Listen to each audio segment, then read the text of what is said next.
नमस्कार मित्रांनो, ह्या व्हिडिओमध्ये एकदम सोप्या पद्धतीने 36 साईज असलेल्या प्रिन्सेस कट ब्लाऊजची कटिंग आणि संपूर्ण शिलाई दाखवणार आहे। तेव्हा व्हिडिओ नक्की शेवटपर्यंत बघा। चला तर मग लगेचच व्हिडिओला सुरुवात करूया। आता मी हे कटिंग तुम्हाला परफेक्टली दाखवणार आहे 36 साईज असलेल्या ब्लाऊजची। आणि सर्वात महत्त्वाचं म्हणजे तुम्ही कुठल्याही प्रकारचं कन्फ्यूज न होता मी जसं दाखवते तसं तुम्ही सेम पद्धतीने कटिंग आणि शिलाई करायची आहे। सोपी पद्धत दाखवणार आहे। तर नेहमीप्रमाणे इथं मी अस्तरचं कापड हंतरून घेतलेलं आहे। तर डबल फोल्डवरती बघू शकता, जे ओपन साईड आहे ते समोरच्या बाजूने आणि बंद साईड जे आहे ते आपल्या बाजूने ठेवायचं आहे। तर सर्वात आधी आपण पूर्ण उंचीचे मॅप घेऊया। तर पूर्ण उंची हे तयार 13 इंच आहे, प्लस 1 इंच शिलाईसाठी एकूण 14 इंच ठेवलेलं आहे। आणि शोल्डर हे 5 इंच ठेवलेलं आहे। 34 साईजचा ब्लाऊज आहे। गळा मोठा आहे त्यामुळे इथं 5 इंच शोल्डर आणि मुंडा 5.5 इंच घेतलेलं आहे। तर मुंड्याची आता सरळ एक लाईन आखून घेऊया। आता इथे छातीचा माप घेऊया।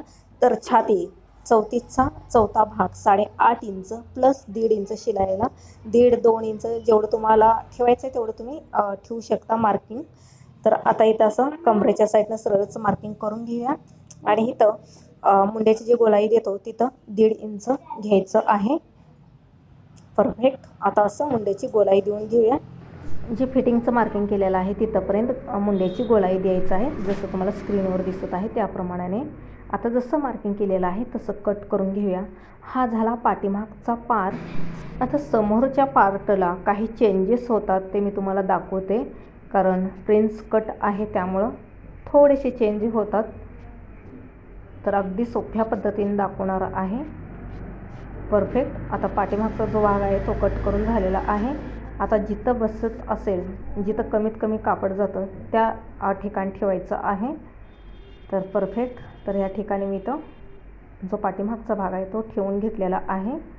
आता जसं आहे तसं मार्किंग करून घ्यायचं आहे। सुरुवातीला जसं आहे तसंच मार्किंग करायचं आहे।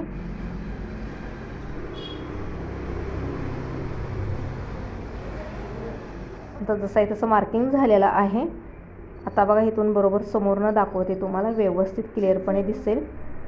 आता ह्या ठिकाणी बघा, खालच्या बाजूने अर्धा इंच वाढवून घ्यायचं आहे। लक्षात ठेवा, खालच्या बाजूने अर्धा इंच वाढवलेलं आहे, म्हणजे एकूण उंची जी 14.5 इंच होते समोरच्या बाजूने। आणि बघा इथे कमरेच्या साईडनं 2 इंच वाढवून घ्यायचं आहे आणि मुंड्याच्या बाजूने 1 इंच वाढवून घ्यायचं आहे। तर कुठं किती वाढतात हे नीट लक्ष द्या। कमरेच्या साईडनं बघू शकता 2 इंच वाढवलं। आता बघा, जे टक्स उंची आहे ते 9.5 इंचाचे आहे। तर 9.5 इंचावर मार्किंग केलं आणि खालच्या साईडनं 3.5 इंच आणि इथं बघा जिथं टक्स उंची आलेले आहे तिथं 3.25 इंच घ्यायचं आहे। आता बघा, 34 साईजसाठी 2 इंचाचा टक्स पुरेसं आहे।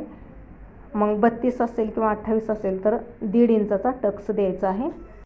तर वरच्या साईडनं पण बरोबर 2 इंच असं आकार दिलेला आहोत, आखून घेतलेला आहोत आणि त्यानंतर असं प्रिन्सला आकार द्यायचं आहे।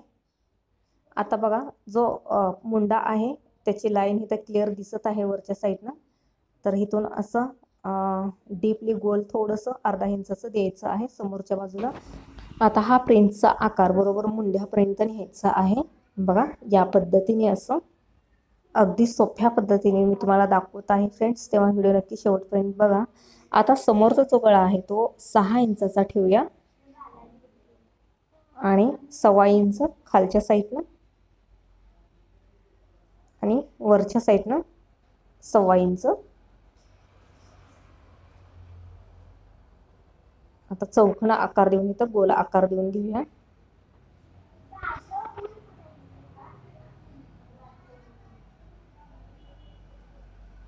तर आता सेम पद्धत मार्किंगनुसार कटिंग करून घ्यायचं आहे।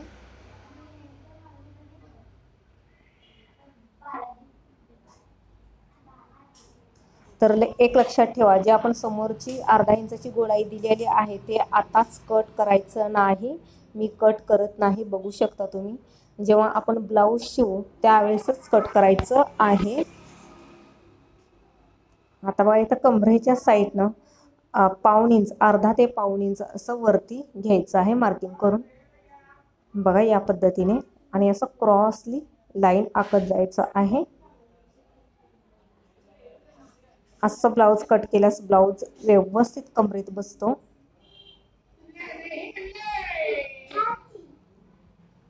परफेक्ट. आता प्रिन्स कट करून घेऊया.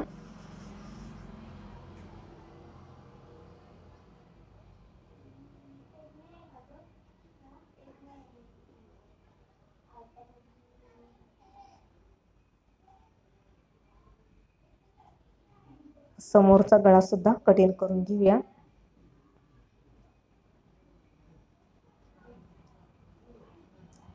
तर बघू शकता इथं आपलं प्रिन्स तयार आहे. तर हुक ह्याचे समोरच्याच बाजूने आपण जॉईन करणार आहोत. प्रिन्स ब्लाऊज म्हणलं की काही जण हुक हे पाठीमागे लावतात, पण आपण इथं समोरच्या बाजूने हुक जॉईन करणार आहोत. तर आता आपण बाहीचे कटिंग करणार आहोत. तर त्याआधी बघा इथं 4 फोल्डवरती कापड हंतरून घेतलेलं आहे. आणि बघा इथं सरळ एक लाईन आखून घेऊया. जे काही एडवाकडं कापड आहे ते कट करण्यात जाईल. आता बाहीची उंची हे 4 इंच आहे प्लस 1 इंच शिलाईसाठी घेऊया. म्हणजे हा अस्तरचा ब्लाऊज आहे. अस्तरच्या ब्लाऊजमध्ये 1 इंच पुरेशी आहे. तर इथून 2 इंच आणि जे मुंड्याची जे उंची आहे ते आपण इथं 2.5 इंच ठेवलं आहे. बघा 2.5 इंच ठेवायचं आहे. आता मुंड्याच्या उंचीपासून इथे बघा 8.5 इंच मुंडा घेऊया. जसं की छाती ह्याची 34 आहे. 34चा भाग मुंडासुद्धा 8.5 इंच येतो. तर बाही फिटिंग 5 इंच प्लस 1.5 ते 2 इंच मार्किंगसाठी ठेवायचं आहे. आता इथून असं बाहीला आकार देऊन घेऊया. परफेक्ट. आता बाही जे आहे ते कटिंग करून घेऊया.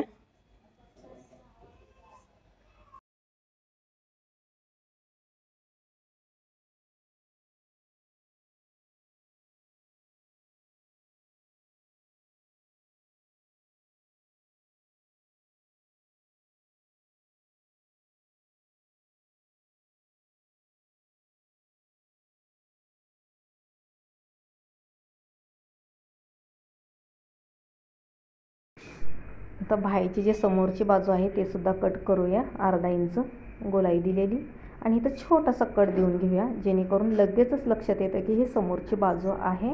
कारण बाही जॉईंट करताना समोरची बाजू समोर आणि मागची बाजू मागेच जॉईंट केली गेली पाहिजे. तर बघू शकता या पद्धतीने इथे आपलं संपूर्ण प्रिन्सेस कट ब्लाऊज कटिंग झालेलं आहे. आता आपण मेन कापडावरती कटिंग करणार आहोत. नेहमीसारखंच नेहमीचे जसं की ब्लाऊज आपण 1/2 इंच जास्त ठेवून कट करतो त्याप्रमाणे बघा इथं पण आपण सेम पद्धत फॉलो करणार आहोत.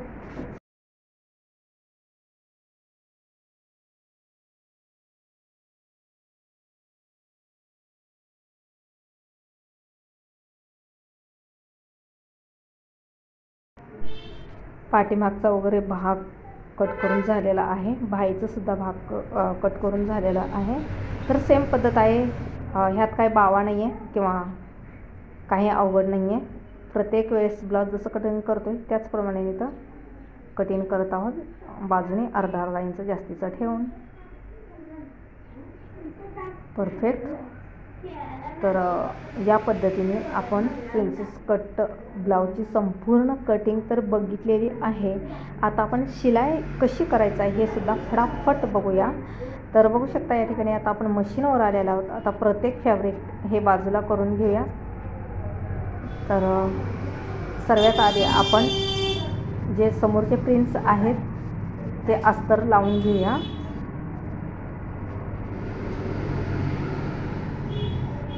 तर असं समोरासमोर ठेवून घ्यायचं आहे आणि तसं अस्तर जॉईन करून घ्यायचं आहे. आता खडूचं हे जास्तच मार्किंग दिसतंय ते खालच्या साईडनं आपण ठेवूया. परफेक्ट.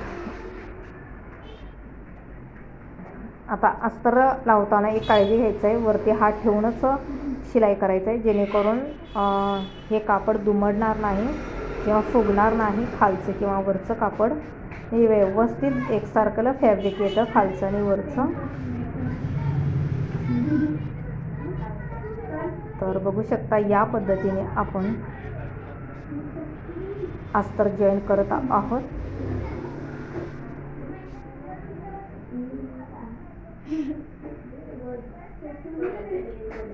अस्तर जॉईन झालेला आहे। आता जे जास्तीचं कापड आहे ते फटाफट कटिंग करून टाकूयात।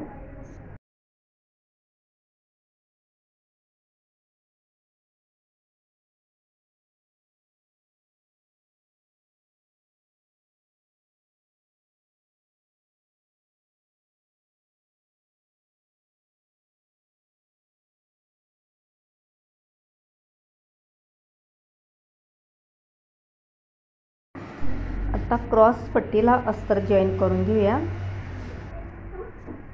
हे सुद्धा समोरासमोर व्यवस्थितपणे ठेवून घ्यायचं आहे आणि बघा असं ठेवून घ्यायचंय। बघा अशी हे समोरासमोर बाजू असायला पाहिजे। बघू शकता परफेक्ट। आता इथे आपण फटाफट शिलाई करून घेऊया, अस्तर जॉईन करून घेऊया।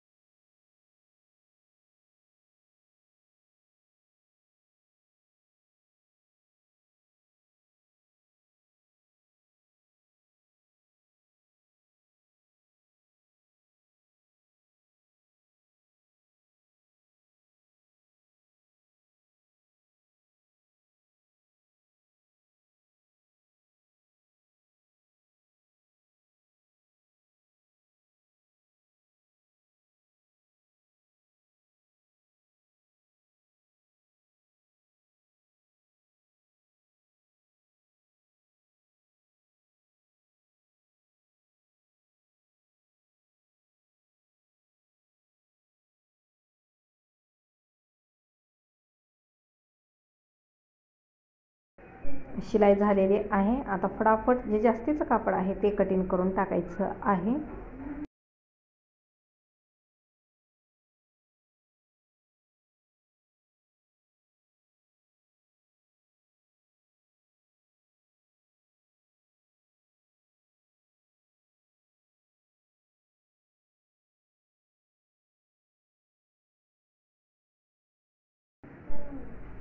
वाव, मस्त। आता समोरचे दोन्ही पार्ट तयार आहेत, क्रॉस पट्टी आणि महत्त्वाचं म्हणजे प्रिन्सेस। आता हे समोरासमोर सीध्या बाजूने क्रॉस पट्ट्या ठेवून घ्यायच्या आहेत आणि त्याच्यावर ह्या प्रिन्स जे आहे ते उलट्या बाजून ठेवून घ्यायचे आहेत आणि जसं आपण कटोरी जॉईन करतोय त्याप्रमाणे इथं जॉईन करून घ्यायचं आहे।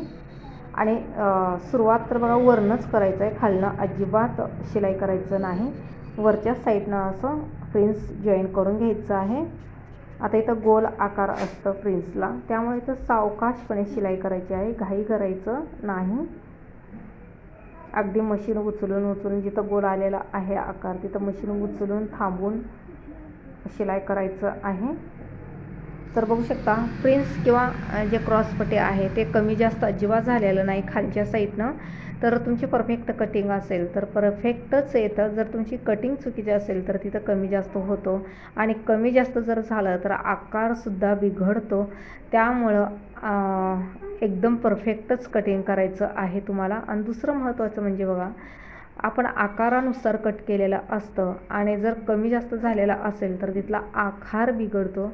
त्यामुळे योग्य ते कटिंग करा। जसं मी दाखवलेलं आहे त्या सेम त्याच पद्धतीने तुम्ही फॉलो केलात तर तुमचे सुद्धा परफेक्ट प्रिन्सेस येईल।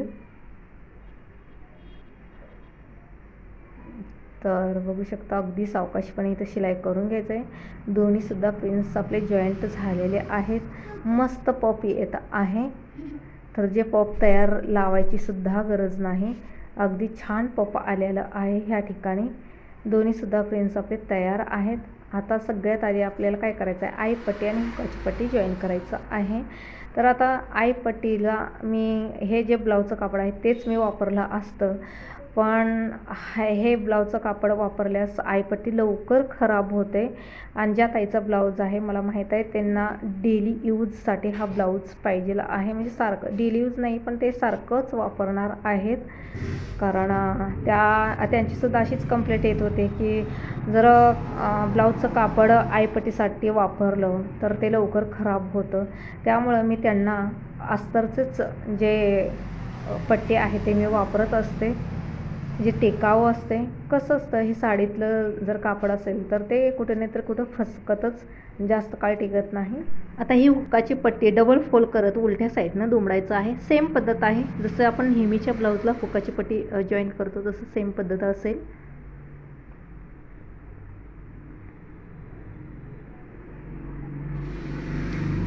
परफेक्ट झालेली आहे सिलाई. जे खाली कापड दिसत आहे हुक्काच्या पट्टीचं ते कटिंग करून टाकायचं आहे, एक सर्कल करून घ्यायचं आहे. आता बघा आयपट्टी जे आहे ते जॉईन करूया. सेम पद्धत असेल तर खालच्या बाजूने आयपट्टी ठेवलेली आहे आणि वरच्या साईडनं असं ब्लाऊज ठेवून घ्यायचं आहे आणि अगदी पाव इंचावरती एकसारखी इथं शिलाई करून घ्यायचं आहे. परफेक्ट शिलाई झालेली आहे. आता हे पट्टी शिऱ्या बाजूने डबल फोल्ड करत दुमडून इथं अशी शिलाई करून घ्यायचं आहे. बघा या पद्धतीने. जर तुम्ही दोऱ्याच्या म्हणजे हात शिलाईची जर करत असाल तर एकदम कडेला शिलाई करायचं आहे. आणि मशीन जर हुकाचे घरं तयार करायचे असतील तर तुम्ही मधोमध शिलाई करून घ्यायची आहे. परफेक्ट.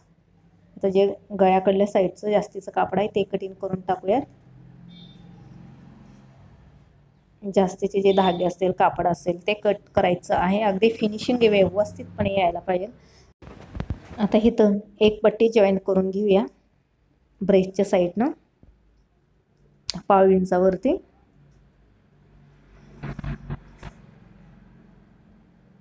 तर इथं शेवटी अर्धा इंच कापड सोडून बाकीचं कट करून टाकूया आणि वरच्या साईडनं डबल फोल्ड करूया. परफेक्ट. आता इथं डाप टिप करून घेऊया या पट्टीला.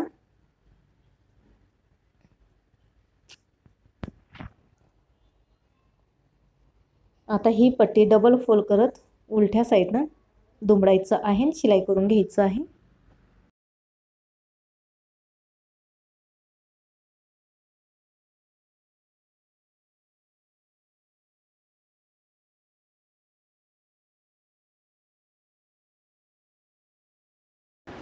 कमरेच्या साईडनं जे जास्तीचं कापड आहे ते कट करून घेऊया.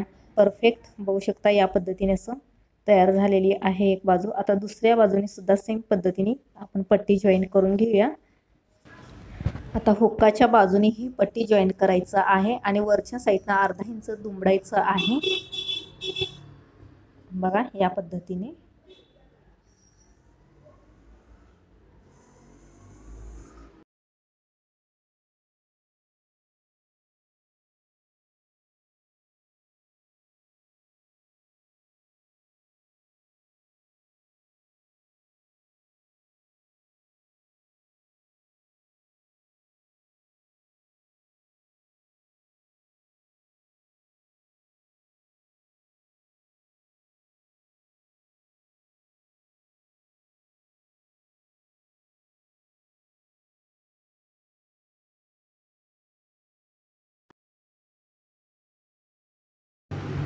तर सेम पद्धतीने इथं सुद्धा पट्टी जॉईन झालेली आहे. आता दोन्ही पार्ट आपले तयार आहेत अगदी फिनिशिंग सहित.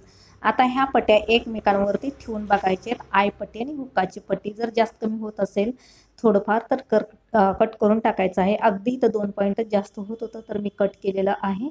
तर अगदी पट्ट्या हे व्यवस्थित बरोबर यायला पाहिजे. परफेक्ट. आता बघा गळपट्टी जॉईन करायचं आहे. नेहमीप्रमाणे नाही तर गळपट्टी जॉईन करून घ्यायचं आहे. तर शक्यतो इथं गोट करायचं नाही. जर पाठीमागचा ब्लाऊज तुम्ही गोट करत असाल तर बघा आपण इथं छोटे छोटे जे गोल आकार आहे तिथे छोटे छोटे 2-3 प्लेट्स घ्यायचं आहे आणि पट्टी जॉईन करायचं आहे. जेणेकरून हे पट्टी उलट्या साईडनं इझिली पलटते आणि त्याची फिनिशिंगसुद्धा छान येते. तर अगदी अर्ध्या इंचाच्या इथं 2-4 प्लेट्स घेतलेले आहे. तर बघू शकता जे जास्तीचे पट्टे आहे ते कट केलेलं आहे. जे जास्तीचं कापड वगैरे आहे गळ्याच्या साईडचं ते सुद्धा कट करायचं आहे आणि ह्या पट्टीवरती दाबटीप करून घ्यायचं आहे. गळ्याच्या साईडनं तुम्हाला वाटलं असेल तर जास्त कापड आहे तर ते कट करायचंच आहे. 2 ते 3 पॉईंट एवढं कापड ठेवून घ्यायचं आहे. नाहीतर काय होतं की ते पट्टीच्या बाहेर ते कापड दिसतं आणि ते बरोबर दिसत नाही, फिनिशिंग व्यवस्थित येत नाही त्यामुळं. तर बघू शकता आता आपण ही पट्टी उलट्या साईडनं या प्रकारे असं पलटून इथं शिलाई करून घेतलेली आहे. पण ही शिलाई कच्ची आहे कारण नंतर आपण हात शिलाई करून ही शिलाई काढून टाकणार आहोत. तुम्हाला ब्लाऊजची फिनिशिंग व्यवस्थित हवी असेल आणि गिऱ्हाईकाला ब्लाऊज तुम्ही शिवल्याला आवडावं असं तुमची इच्छा होत असेल तर नक्की ह्या गोष्टीकडे लक्ष द्यायचं आहे. कारण अशा छोट्या मोठ्या टिप्सच खरं तर त्या महत्त्वाच्या असतात. कारण जिथंही कुठल्याही प्रकारचं ब्लाऊजवरती शिलाई दिसता कामा नाही आहे. खास करून गळ्यावरती गळ्याची पट्टी लावताना नेहमी व्यवस्थित लक्ष पुरवून पट्टी जॉईन करायचं आहे. तुम्ही गोट करत असाल तरी पण गोट परफेक्टच यायला पाहिजे किंवा पट्टी जॉईन करत असाल तरी पट्टीसुद्धा व्यवस्थित फिनिशिंग सहितच दिसली पाहिजे आणि जॉईंटसुद्धा केली पाहिजे. तर सेम पद्धतीनं गळपट्टी जॉईन केलेला आहोत. तर फ्रेंड्स कट ब्लाऊजची कटिंग आणि स्टिचिंग तुम्हाला दाखवायचं होतं. बाकीचे पार्ट काय अगदी सोपे आहेत, जसं की पाठीमागचा भाग असो वा बाह्य असो सेम पद्धत आहे सिलाई वगैरे करण्याची. तर आता बघू शकता या ठिकाणी मशीनीच मी इथं हुक्काचे घर या प्रकारे तयार करणार आहे. तर बघू शकता फायनली इथं अगदी फिनिशिंग सहित प्रिन्सेस तयार झालेल्या आहेत. परफेक्ट बघा अगदी पप व्यवस्थित आलेला आहे. फिनिशिंगसुद्धा छान आलेली आहे. आता बघा जो पाठीमागचा भाग आहे तो मी संपूर्ण तयार केलेला आहे. बस सेम पद्धत आहे, काही अवघड नाही आहे. आता प्रिन्स तयार केलं पाठीमागचा भाग तुम्ही तुमच्या पद्धतीने डिझाईन वगैरे काय करत असाल ते करत असाल. त्यानंतर झाला आता इथं अस्तर जॉईंट करायचं आहे. त्यानंतर ना इथं भाई जॉईंट करायचं आहे. आपलं ब्लाऊज पूर्णपणे तयार होतो. आता एक महत्त्वाची माहिती द्यायचं आहे तुम्हाला. आता मोठा गळा बघू शकता तुम्ही, केवढा मोठा गळा दिसतोय, केवढा पसरट गळा आहे. आता असा मोठा गळा असेल तर शोल्डर गळतंच असा अनेक जणांचा गैरसमज आहे. दोरी न बांधता शोल्डर अजिबात गळणार नाही. फक्त तुम्ही हे टिप्स अँड ट्रिक्स वापरलं तर. ह्याचा मी व्हिडिओ अपलोड केलेले आहे, नक्की तो सुद्धा व्हिडिओ तुम्ही बघू शकता. तर व्हिडिओ पूर्ण बघितल्याबद्दल धन्यवाद.